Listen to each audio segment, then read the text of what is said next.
Meidän silmut tämmöisenä pienenä maistuu amaretolta, karvasmantelilta.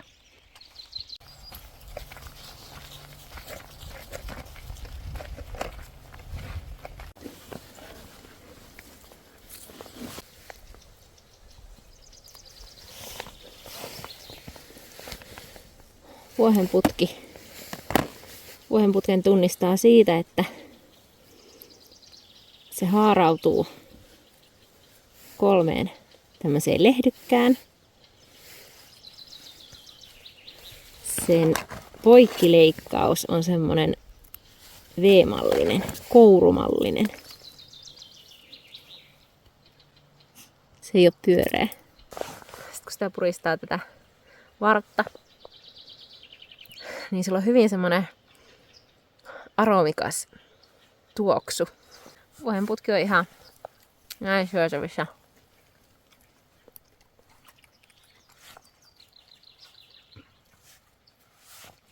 Sitä voi laittaa mihin tahansa ruoan sekaan. Salaattiin. Wherever.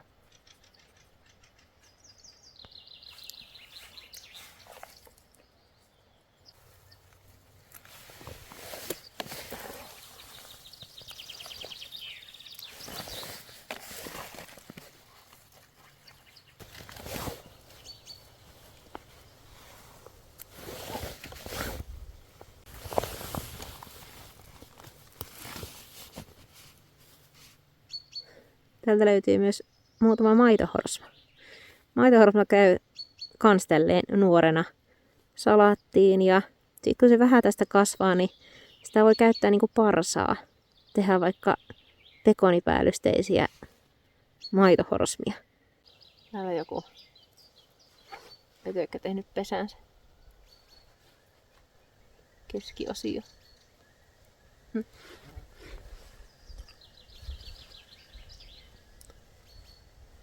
Maitohorsman lehet on ihan älyttömän hyviä silloin kun ne vähän kasvaa isommaksi ja ne hiostaa ja kuivaa ja tekee niistä teetä. Niistä tulee vähän niin kuin mustaa teetä. Tässä on myös vattua. Ja vatunlehet on ihan erinomaista teetä. Antaa niiden vähän vielä kasvaa, mutta niitä voi tonne salaatin joukkoon kanssa nyppiä. Sitten totta kai voikukka. Voikukkia on ainakin 100 eri lajia.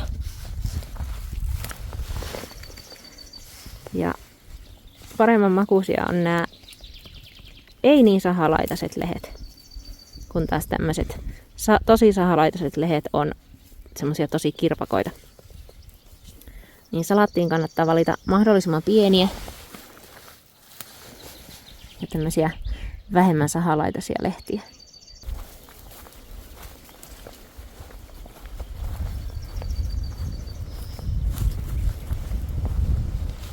Tässä näette sitten koiranputke erona siihen vuohenputkeen. On toki tuo lehti. Sekä sitten tässä varressa ei ole semmoista selkeää kourua, mikä vuohenputkessa oli. Ei siinä siis koiranputki ihan syötävä. Se ei vaan ehkä ole ihan yhtä hyvän makuinen mun mielestä. Tämä tässä taas on sitten karhunputki. Huomaa tää lehtien määrä. Vaikka siinä on semmoinen kouru, mutta tää on tällainen pyöreä kouru. Keijujen juomakuppeja. Ei poimulehtiä. Mä aina kuvittelin lapsena, että nämä on semmosia, mistä keijut juo, koska ne vesipisarat menee tähän keskelle. Nämä kannattaa kerätä tälleen pienenä.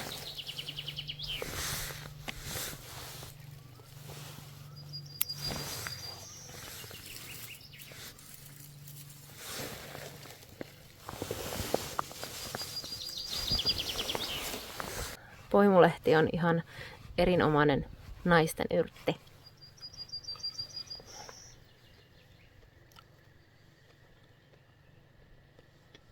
Se ei välttämättä ole ihan kauhean hyvän makuinen, mutta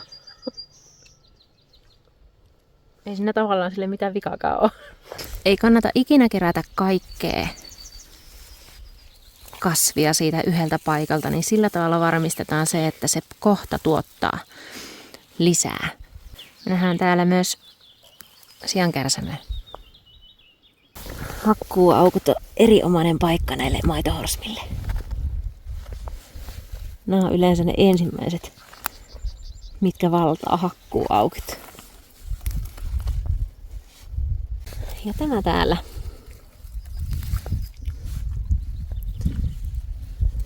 Tämä on jättipalsamia. Ja mistäkö tiedän, niin minun pihassa minä olen yrittänyt hävittää tätä. Tämä on siis haitallinen vieraslaji. Excuse you, seita. Mitä sä söit? Se söi näitä. Pitää kyllä selvittää, että oliks nää Hei dude!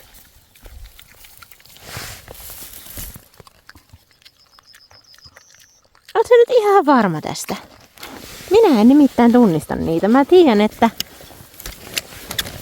että joku näistä tämän näköisistä on syötävä.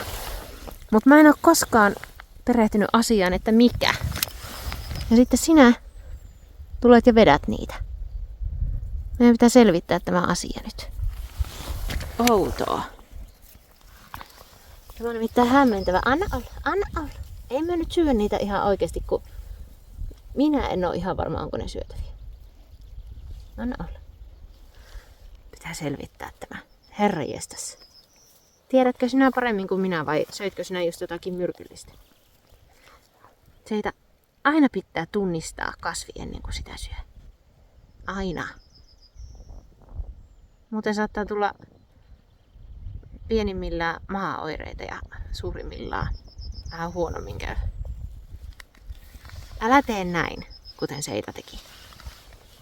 En ole ikinä nähnyt moista. Tuo ei ikinä syö mitään. Mutta tämä siis on jättipalsamin taimi.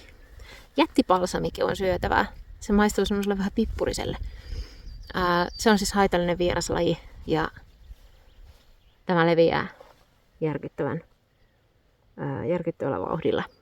Sitä on täällä hakkuuaukulla. Ja mä oon yrittänyt sitä tosissaan 10 vuotta hävittää ja se on siis 1-vuotinen kasvi, mutta se tekee niin tuhottomasti siemeniä ja se siemen voi säilyä maassa itämiskykyisenä 10 vuotta. Se on vähentynyt ihan älyttömästi, mutta vielä sitä saa sieltä nyhtää ja viikatoida. Tää on todennäköisesti metsäkorte, koska tässä nämä tupet on tämmöiset punertavat. Peltokortteessa, joka on se syötävä versio, niin siinä on mustat tupet. Tää ei ole siis tappava myrkyllinen. Tämän ravintokäyttöä ei ole hirveästi tiedetty. Sitä pidetään suurina määrinä syötynä hieman myrkyllisenä. Okei, en ole huolissani, sillä metsäkortetta syödään tuolla muualla maailmassa. Kortteita ei saa syödä muutenkaan siis paljon, mutta ylipäänsä mitään hän ei saa syödä nyt liikaa.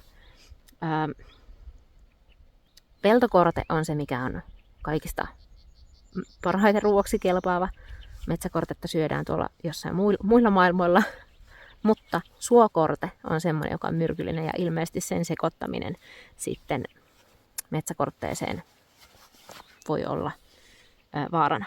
Niin sen takia. Mutta en ole huolestunut hänestä.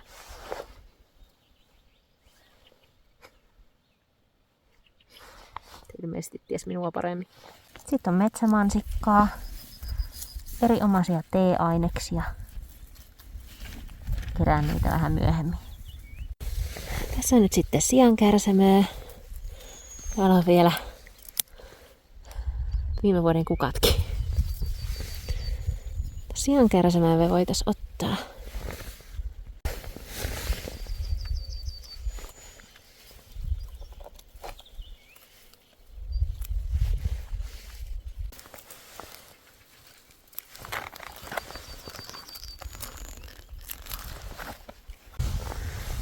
Tämä täällä on niittysolaheinä. Niittysolaheinät sisältää ja ahosolaheinät, kaikki solaheinät sisältää oksalihappoa. Joten niitä ei kannata siis syödä paljon. Se on oikein vähän niinku kirpakka. Niitä voi laittaa myös salaatin sekaan. Esimerkiksi olipa se kirpakka. Mä myös nyt testaan täällä sitä, että meillä on siis ihan valtavasti punkkeja. Ihan joka päivä saa itsestänsä ja koirista nypeltää niitä pois. Niin mä kuulin semmoista juttua, että jos syö rikkipitoista ruokaa, niin punkit ei silloin purisi. Ja rikkipitoisia ruokia, esimerkiksi valkosipulit ja kaalit ja muut sipulit, niin mä oon syönyt nytten tosi paljon kaalia. Niin tää on myös tämmönen testi, että pitääkö se paikkaansa, että pureeko punkit kiinni, jos on syönyt rikkipitoisia ruokia. Katoppas. Mustikka on kohta kukalla. Pihlajasta saa kans tosi hyvää teetä, mutta pihlajan lehtien ja kaikkien puuvartisten, varpujen, sammaleen ja käälien, semmoisten kerääminen vaatii aina maanomistajan luvan. Ketun leipiä. Nämä on kans syötäviä. Oksalihapopitoisia nämäkin. Tässä on ketuleivän kukkia.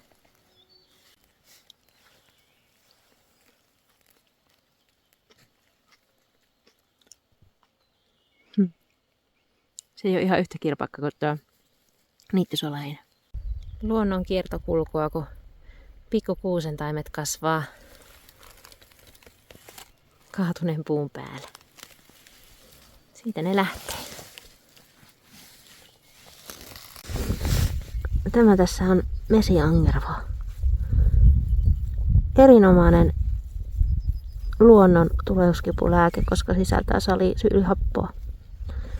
Ja tästä voi tehdä voidetta, joka auttaa lihaskipuihin ja rentouttaa lihaksia. Mutta en kerää näitä nyt tästä, koska olen tien laidassa. Liian saasteinen paikka.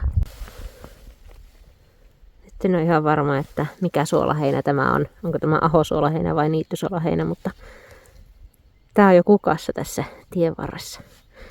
Sitä on käyty vähän syömässä jo. Tässä on nyt se peltokorte.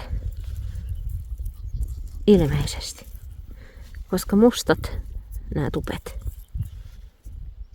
Mäpäs otan tämän mukaan ja tutkiskelen vähän kotona tarkemmin näitä. Ja sitten tietenkin on nokkonen.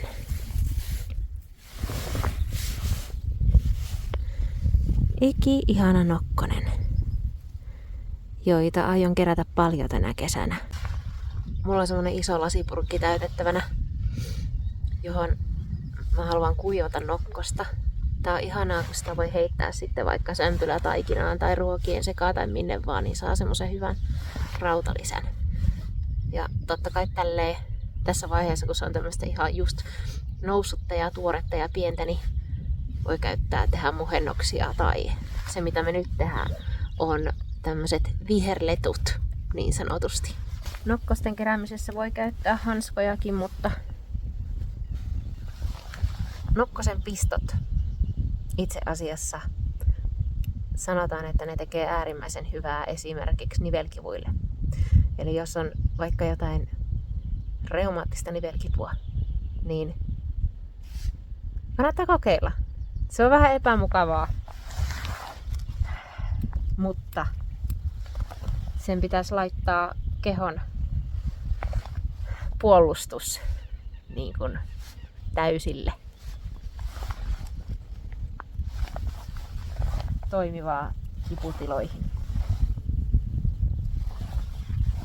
Samaten sitten kuulin, että myös nokkosen pistot, niin se edesauttaisi allergioissa. Jos sulla on siitepölyallergiaa, niin testapa ihmeessä ja kerro sitten toimiiko. Kannattaisi aloittaa se jo heti kun nokkosia tulee, niin vähän itsensä huitominen sillä. Ootas saaka. Nokkosta ei kannata kerätä semmoiselta paikalta, missä on lähellä esimerkiksi navetta. Tää kerää nitraattia ja pitoisuudet silloin on vähän turhan kovia ihmiselle nautittavaksi. Mutta lannoketta voi tehdä nokkosesta, joka kasvaa navetankin lähellä. Ryöppää nokkoset kiehuvassa vedessä 20 sekkaa, niin ne poltinkarvat lähtee.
Kun se on vielä liian haalea pannu.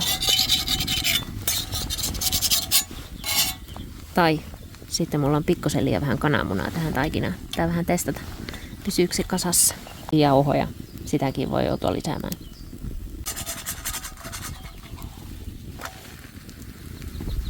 Liian haalea pannu.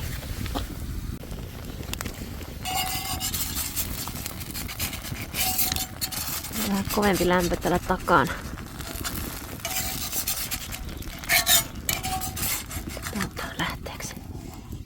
Ei lähde. No.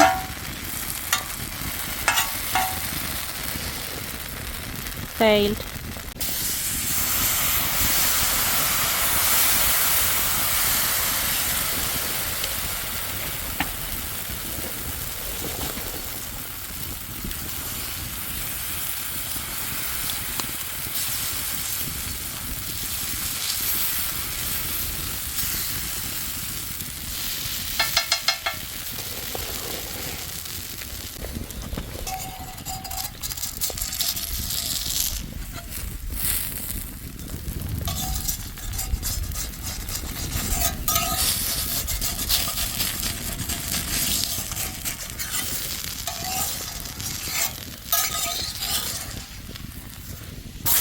Oi joo.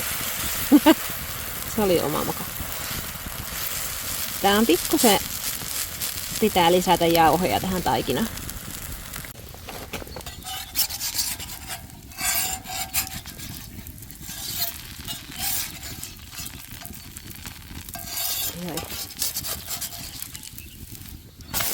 Oh! Vähän kärtsähti, mutta onnistu.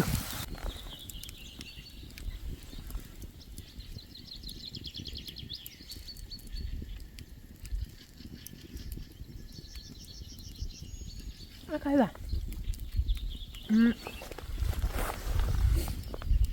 Semmonen hyvin mieto. Tähän pystyisi laittamaan ton ihan kumman tahansa solasen tai makeen täytteen.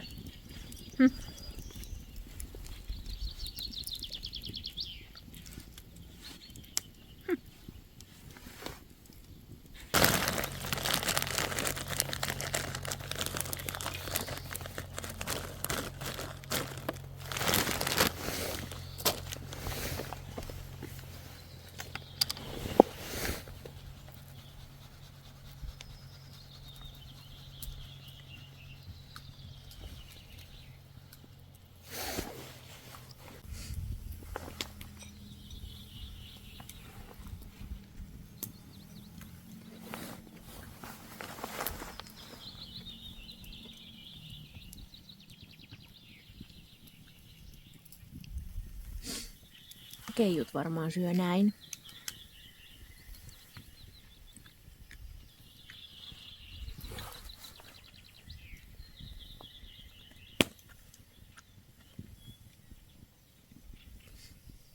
Vihreitä lettuja mustikoille ja siirapilla.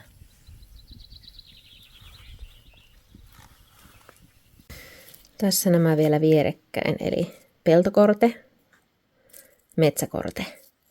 Metsäkorteet oli ne, mitä Seitä söi. Ja vaikka niitä ei suositellakaan, se suuttu. Vaikka sitä ei suositellakaan syötäväksi ihan järkyttäviä määriä, niin just nuorena syötynä, niin ei ole ongelmaa. Ja näitä käytetään tuolla muualla maailmalla metsäkortetta ihan ravinnoksi pienissä määrin. Peltokorte on se, mikä on sitten se virallisesti syötävä. Mutta ei hätää. Kumpikaan näistä ei ole se suokorte, mikä on sitten oikeasti myrkyllinen.